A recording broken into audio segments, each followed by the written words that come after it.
This channel investigates the emotions people manage and the ones that manage them instead. Case 23 is about a man who is never described as angry. He was described as intense, demanding, difficult, passionate, every word except the accurate one. If you have ever frightened someone you love and told yourself it wasn't anger, this case already belongs to you. Someone near you is angry right now. Maybe it's you, not the clean, justified anger of someone who has been wronged today, the other kind. The kind that arrives before the reason does. The kind that has been there, underneath everything, for longer than you can remember. The kind that isn't really about the thing it says it's about. The office smells of cold rain and something older tonight. The particular staleness of a case that has been building for years before anyone thought to open a file. André was 38 years old. He had never been arrested, never lost a job, never raised his hand. By every external measure, a controlled man. His wife described him as intense. His colleagues described him as demanding. His daughter, she was 9, described him as loud. I have read a great many files. The ones that worry me most are not the ones full of incidents. They are the ones full of almost incidents, near misses. Moments that stopped just short of something and were never discussed afterward. André's file was full of almost incidents. By the end of this investigation, 3 moves. Not anger management.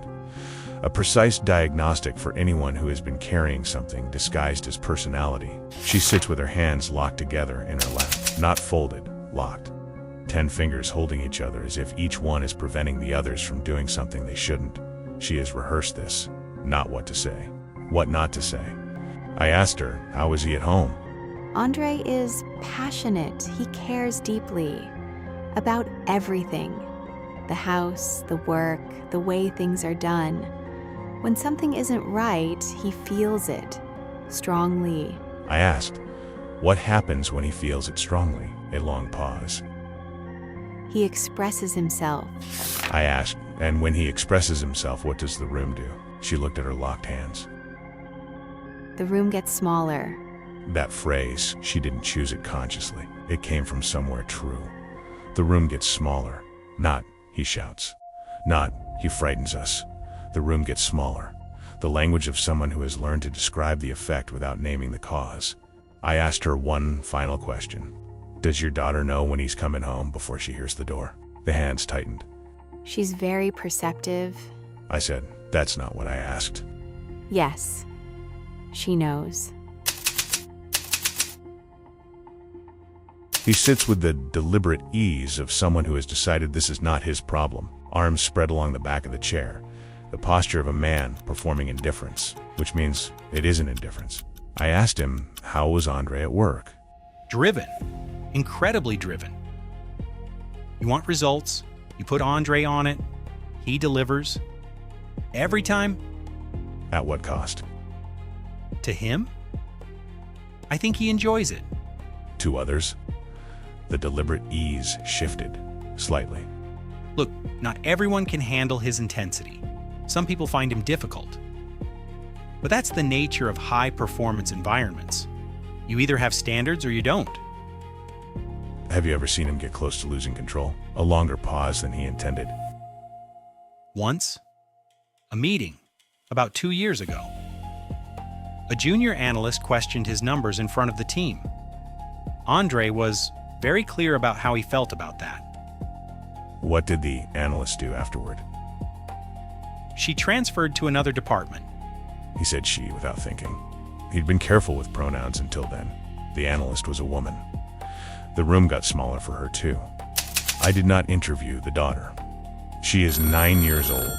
She has already given more testimony than any child should have to give, through the way she listens for a key in a lock, through the way she reads a room before she enters it, through the way she has learned at 9 years old to make herself smaller when the room gets smaller. She is already fluent in a language she should never have had to learn.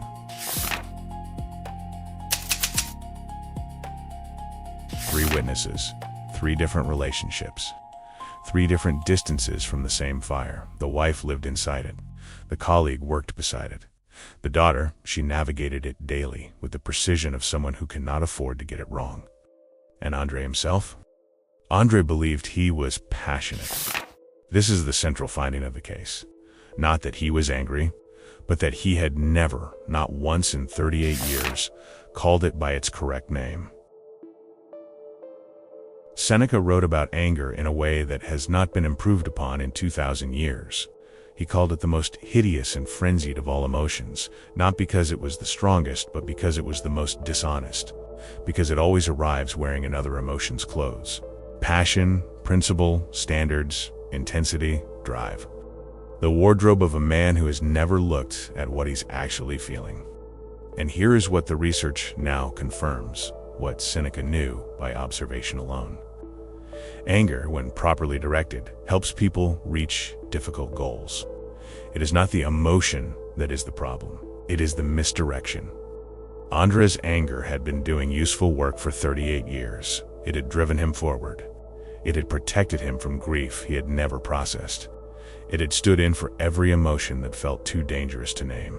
It had also been doing damage for 38 years, and the damage, as always, had been distributed to the wife whose hands lock in her lap, to the colleague who transferred, to the 9-year-old girl reading weather systems. Seneca again. Anger is the punishment we give ourselves for someone else's mistake. But André was not primarily punishing others. He was punishing himself for something that had happened long before the junior analyst, long before the marriage, long before the file landed on my desk. I found it in the file 3 pages in, where nobody had thought to look. André's father had been a passionate man too. André came to me not after an incident, after a near miss. His daughter had been showing him a drawing. He had been on a call. She had interrupted. He had turned and seen her face change before he had even spoken, seen her make herself smaller, automatically, without thinking. He had not said a word. He had not needed to. And something in him, some circuit that had been running for 38 years, had finally tripped. I looked at her, and I saw myself at that age, in that kitchen, reading my father's face. He sat with that for a long time. I swore I would never be that room. Move 1. Name the clue. Not the anger. The clue underneath the anger. Anger is always pointing at something. It is not the problem. It is the evidence. The question is not, why are you angry? The question is, what is the anger protecting? For André, grief, his father's distance.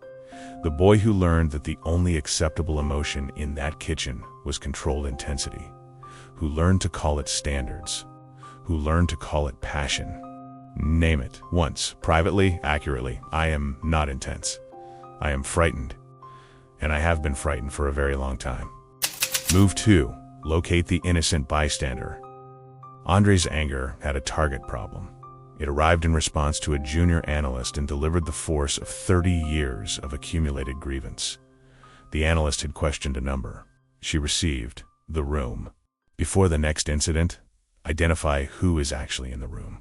Ask, does this person deserve the full weight of what I am about to give them? If the answer is no, the anger belongs somewhere else. Find where.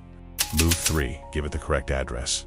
The grief André had been carrying belonged to his father, not to his wife, not to his colleague, not to his daughter with her drawing. One sentence or one letter that will never be sent that gives the anger its correct return address. Dad, I needed you to be the room I could breathe in. You weren't. And I have been trying to build that room for myself ever since, by controlling everything around me, because I did not know how to build it inside. The office smells different when the rain stops, cleaner, like something has been decided. André did not write a letter to his father. His father died 11 years ago. The letter had no address. He wrote it anyway. It took 4 attempts over 3 weeks. The first 3 he burned, not metaphorically. He printed them and burned them in the kitchen sink, which his wife watched without comment, because she had learned to read weather systems too. The 4th he kept. He has not read it since. He does not need to. The act of accurate naming was sufficient. The anger, the real anger, the one underneath, had finally been given its correct address.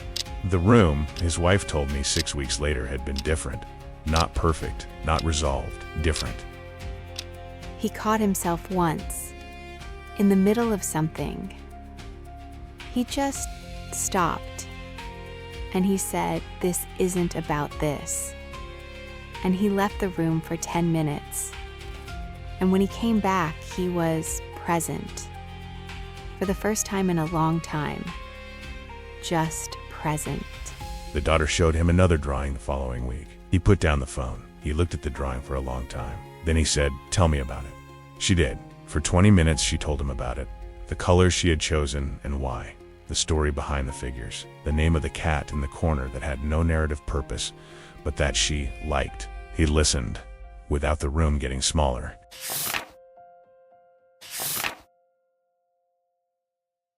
Three final moves. 1. Name the clue, not the anger. What is it protecting? Grief, fear, a boy in a kitchen who learned the wrong lesson about strength. Name it accurately. Once. 2. Locate the innocent bystander, the person receiving force meant for someone else. They are not the correct address. 3. Give it the correct address, the original wound, the original room, the original person. A letter, a conversation. A sentence spoken aloud in an empty car. Return the anger to where it actually belongs.